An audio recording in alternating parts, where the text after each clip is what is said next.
प्रिय छात्रों, आज का टॉपिक है,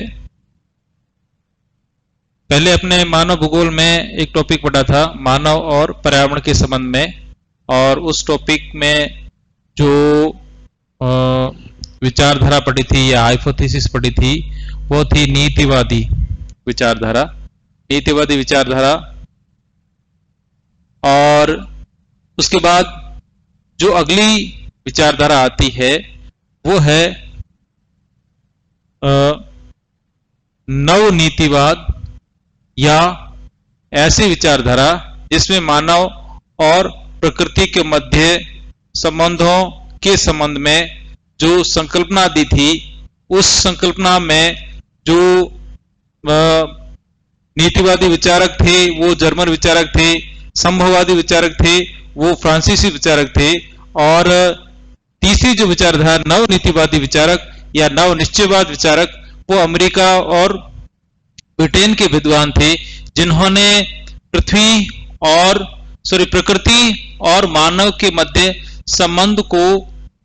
सामंजस्यपूर्ण या मध्यम मार्गी या दोनों के आपसी कोऑर्डिनेशन के रूप में उसके रूप में इन्होंने प्रस्तुत किया है। इस विचारधारा में यह माना गया है कि प्रकृति और मानव दोनों ही अपने अपनी सीमाओं में रहकर अपना विकास करते हैं, और सीमाओं की परे या सीमाओं को लांघकर वह अपना विकास नहीं कर सकता है। यदि मानव अपनी बुद्धिमत्ता से सब कुछ कार्य कर सकता है तो प्रकृति अपनी शक्ति से मानव को झुका भी सकती है, परंतु प्रकृति की सीमाएं और मानव की सीमाएं दोनों ही जग जाहिर है। दोनों के मध्य एक आपसी कोऑर्डिनेशन है कि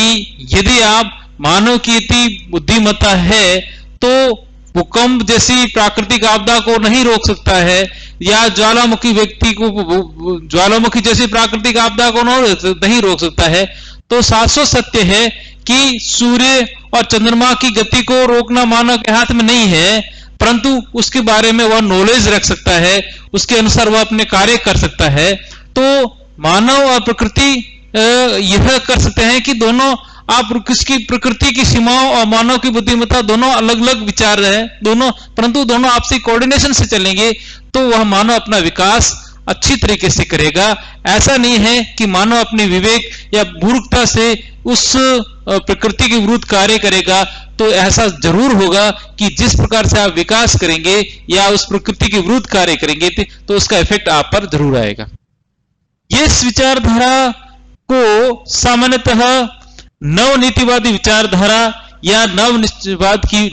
की विचारधारा भी कहते हैं, और इस विचारधारा का जो प्रतिपादक थे वो अमेरिका के भूगोलवेता ग्रिफिथ टेलर थे, और ग्रिफिथ टेलर ने अपनी पुस्तक 20वीं शताब्दी के भूगोल में इस विचारधारा को प्रस्तुत किया था, और इस विचारधारा में इसने स्पष्ट किया था कि यह सामंजस्यपूर्ण या मध्यम मार्गी विचारधारा है, जो मानव और प्रकृति दोनों की मध्य या सामंजस्यपूर्ण स्थिति का निर्धारण करती है। इस विचारधारा को सामान्य रूप से वैज्ञानिक निश्चयवाद के नाम से भी जाना जाता है, और इसे रुक्को और जाओ निश्चयवाद के नाम से भी जाना जाता है, क्योंकि रुको और जाओ निश्चयवाद से तात्पर्य यह है कि वह इस विचारधारा में यह कहा गया है कि मानव यदि कोई कार्य करता है, प्रकृति की सीमाओं से बाहर कार्य करता है, तो मानव को उससे पहले उसकी सोचना चाहिए कि यह सीमा या इसकी सीमा प्रकृति की सीमा को लांघना मेरे क्या अनुकूल है या प्रतिकूल है। तो यह कह रहा है कि रुकने से तात्पर्य कि वह सोचे और सोचने के बाद अपना स्टेप उठाए कि क्या गलत है और क्या सही है। यही है रुको और जाओ निश्चयवाद के नाम से जाना जाता है, और इसको अमेरिकी विद्वान जॉर्ज टैथम थे, उन्होंने इसे क्रियात्मक संभववाद की श्रेणी दी है। क्रियात्मक संभववाद से तात्पर्य ऐसा संभववाद जिसमें, संभववाद में क्या सिद्धांत था कि व्यक्ति ही सर्वे सर्वा है, परंतु प्रकृति उसके सामने एक नगण्य सी, एक निम्न सी है स्थिति है, और वह मानव के अनुसार अपना क्रियाओं को संचालन करती है। तो ये संभववाद की विचारधारा थी। इस विचारधारा में जब क्रियात्मक यानी कि व्यवहारिक रूप में लाया जाता है तो उसे आप क्रियात्मक संभववाद के नाम से जाना जाता है। व्यवहारिक रूप से तात्पर्य कि जब आप कल्पना करेंगे परंतु कल्पना को व्यवहारिक में लेके आएंगे तो कितनी कठिनाई आती है, कितने रूपों में वह आगे अग्रसित रहती है, कभी सफलता मिलती है, कभी सफलता नहीं मिल जाती है, तो इस प्रकार की है। तो यह क्रियात्मक संभववाद के नाम से भी जाना जाता है। और इस जो विचारधारा है, इस विचारधारा का जो मूल मंत्र है, वो मूल मंत्र सामान्यतः यह है कि मानव का प्रकृति पर नियंत्रण नहीं है। क्या लिखा हुआ है कि मानव का प्रकृति पर नियंत्रण नहीं है, परंतु उसके प्रभाव से वह अछूता भी नहीं है। उसके प्रभाव से अछूता नहीं है, यानी कि मानव की जो बुद्धिमत्ता है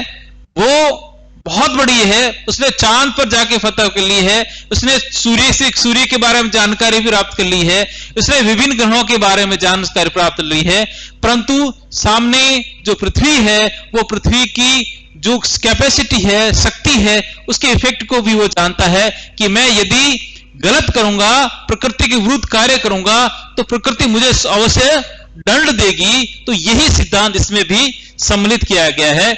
उसने कहा है कि प्रकृति सीमा निर्धारित करती है, मतलब एक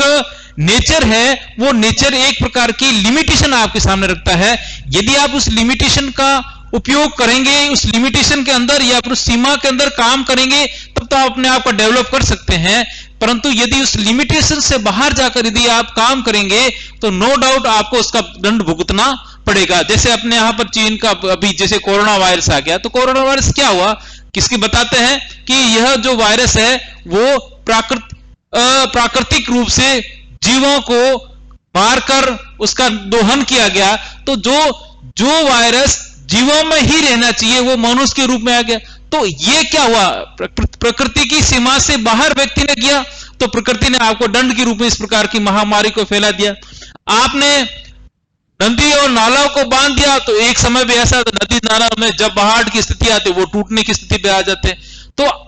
करना यह है कि अपनी लिमिटेशन है, उस लिमिटेशन में अपने को रहना है, उस लिमिटेशन को तोड़ना नहीं है। तब आप अपना स्वयं का विकास कर सकते हैं और प्रकृति का भी उसका संरक्षण कर सकते हैं। तो ये इस चीज में, यदि मानव अपना विकास चाहता है तो इस सीमाओं का भीतर ही रहे। मतलब वो कह रहा है कि प्रकृति सर्वे सर्वा है, परंतु प्रकृति की जो लिमिटेशन है उस लिमिटेशन के अंदर रहे और रहकर अपने विकास करे। अब इसमें यह कहा गया है कि ये पूरे जो सिद्धांत है मानसिक चयन, यानी कि मानसिक चयन में कौन सी चीज गलत है या कौन सी चीज सही है, इस पर अपनी बुद्धि से विवेक लेकर या बुद्धि से या विवेक से कार्य करने पर ही वह अपना आगे अग्रसर हो सकता है, अपना विकास कर सकता है। और यह दोनों के मध्य क्रियात्मक संबंधों या मध्यम मार्गी संबंधों के बारे में यह विचारधारा इसी बिंदु पर चलती है। इस विचारधारा को आगे जब ग्रिफिथ टेलर ने बताया कि अपनी पुस्तक में लिखा है कि प्रकृति और मानव के मध्य मानव एक प्रकार का ट्रैफिक चौराहे पर खड़े हुए ट्रैफिक मैन की तरह है, जो किसी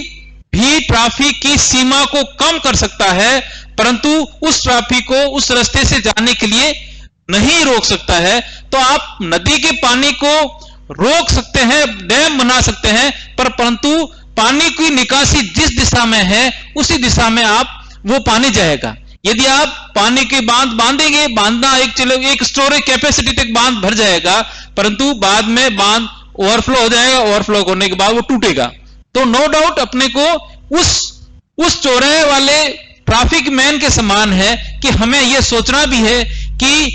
जो लिमिटेशन है, कि जो प्रकृति की लिमिटेशन है, उस लिमिटेशन में ही रहना है और अपना विकास करना है और इसी के अनुसार अपने को आगे बढ़ना है। इसी संदर्भ में आगे और इसने जब टेलर ने कहा कि जो समाज अपना विकास करना चाहता है तो वो अपने इस प्रकार से एक चौराहे पर खड़े पति की तरह होकर विकास करे और अपने विकास में उन संभावनाओं को भी तलाशे जो प्रकृति के द्वारा हमें मिली है। तो बात संभावनाओं से तात्पर्य कि अपने मानसिक चयन का मतलब प्रकृति के अंदर संभावना है, उन संभावना का विवेकपूर्ण चयन करना है और अपने विकास करना है। और जब इसने वो इस प्रकार से तथ्यों को यूज करे, इस प्रकार की तकनीक का यूज करे जो सभी अपने व्यक्तिगत विकास के साथ साथ सामूहिक विकास को भी।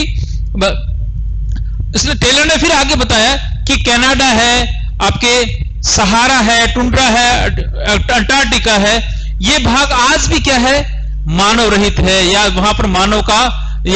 यहां पर नहीं पाया जाता है। परंतु वहां पर और यहां पर क्या है, प्रकृति का एक छत्र राज है और मानव के अथक प्रयासों के बाद भी इन क्षेत्रों पर अभी भी विजय नहीं पाई जाती। ध्यान रखिए, आपने देखा होगा कि अधिकतम जनसंख्या है वो कहां पर पाई जाती, जहां पर प्राकृतिक रहने की संभावना है, जैसे जल है, कृषि है, या फिर अच्छी स्वच्छ जलवायु हो, या रहने युक्त उपयुक्त जलवायु हो, या संभावना हो, तो पब्लिक वहीं पर रहेगी या जनसंख्या वहां पर अधिक निवास करेगी। और जहां प्रकृति के विरुद्ध, जहां पर अधिक ठंड हो या अधिक गर्मी हो, वहां पर जनसंख्या नहीं रहती है। तो नो डाउट प्रकृति ने कि मानव का बुद्धि के बावजूद भी वहां पर विजय नहीं कर पाया है। तो ये एक मतलब कहने का तात्पर्य है कि वह बुद्धिमत्ता में वहां अपनी संभावनाओं को, इन क्षेत्रों में भी अपनी संभावना ढूंढ सकता है, परंतु उसकी लिमिटेशन को पार नहीं कर सकता है। इसने कहा कि यदि मानव को अपना विकास करना है तो उसे प्रकृति पर विजय नहीं करनी है, परंतु उसके साथ सहयोग करके आगे बढ़ना है और तभी वो लाभान्वित होगा। टेलर ने यह भी कहा है कि मानव का कल्याण प्रकृति से युद्ध करने या समर्पण करने से नहीं है, परंतु उसके साथ सहयोग करने या सामंजस्य स्थापित करने से ही निहित है। टेलर का मानना यह था कि मानव क्रियाकलापों में प्राकृतिक वातावरण शक्तिशाली बल है जिसको मानव रूपांतरित कर सकता है, लेकिन उससे मुक्त नहीं हो सकता है। यदि मानव तकनीकी रूप से उत्तम है तो वह अपनी आवश्यकताओं के अनुसार अपने प्राकृतिक वातावरण में परिवर्तन कर सकता है, लेकिन तकनीकी रूप से पिछड़े मानव के पास अपने प्राकृतिक सामंजस्य स्थापित करने के अलावा और कोई विकल्प है ही नहीं। टेलर की इसी विचारधारा को नव निश्चयवाद कहा गया है। जॉर्ज टैथम थे इसके समकालिक विद्वान थे। इन्होंने इस विचारधारा को और विश्लेषण करते हुए बताया कि प्रकृति मुख्यतः मानव के लिए योजनाएं बनाती है और इन योजनाओं के क्रियान्वयन में मानव एक महत्वपूर्ण भूमिका निभाता है और प्रकृति इन योजनाओं को मानव केवल बुद्धिमत्ता से ही इसका पूर्ण कर सकता है और मूर्खपूर्ण निर्णय से नहीं कर सकता है। कहने का तात्पर्य यह है कि प्रकृति जो योजना से तात्पर्य संभावना है, यानी कि आपके सामने पॉसिबिलिटी देती है और संभावनाएं देती है, और उस संभावना को आप यदि मानव को अपना विकास करना है तो उन संभावनाओं में अच्छी या विवेकपूर्ण या सोच से या मानसिक सोच में सकारात्मक सोच से वह आगे बढ़कर अपना उसमें योजनाओं को क्रियान्वित कर सकता है या उन संभावनाओं में अपने भविष्य का तलाश कर सकता है। इसे ही जॉर्ज चैथम ने बाद में व्यवहारिक संभववाद के नाम से बताया है। इस बात को बाद में स्कार्फ महोदय थे, इन्होंने इस बात को स्पर्श करते हुए फिर बताया कि विश्व में सबसे महत्वपूर्ण कथन यह है कि मानव ने प्रकृति पर विजय प्राप्त कर ली, पर उतना ही हास्यास्पद कथन यह है कि प्रकृति मानवीय क्रियाकलापों को नियंत्रण करती है। ध्यान रखिए, दो शब्द आए हैं कि किसने क्या कहा, स्कार्फ ने यह कहा कि विश्व का सबसे मूर्खतापूर्ण कथन है कि मानव ने प्रकृति पर विजय प्राप्त कर ली, और साथ में हास्यास्पद कथन यह भी है कि प्रकृति मानवीय क्रियाकलापों को नियंत्रण करती है। यह कथन वास्तव में इस प्रकार से होना चाहिए था कि मानव और प्रकृति में परस्पर सामंजस्य पाया जाता है, दोनों के मध्य संबंध है, और संबंध और सहयोग से ही दोनों एक दूसरे से अपना अपना विकास करते हैं, न कि दोनों असहयोग या शक्ति का प्रदर्शन। इस प्रकार से यह स्पष्ट होता है कि मानव को प्रकृति के कार्यों में बुद्धिमत्ता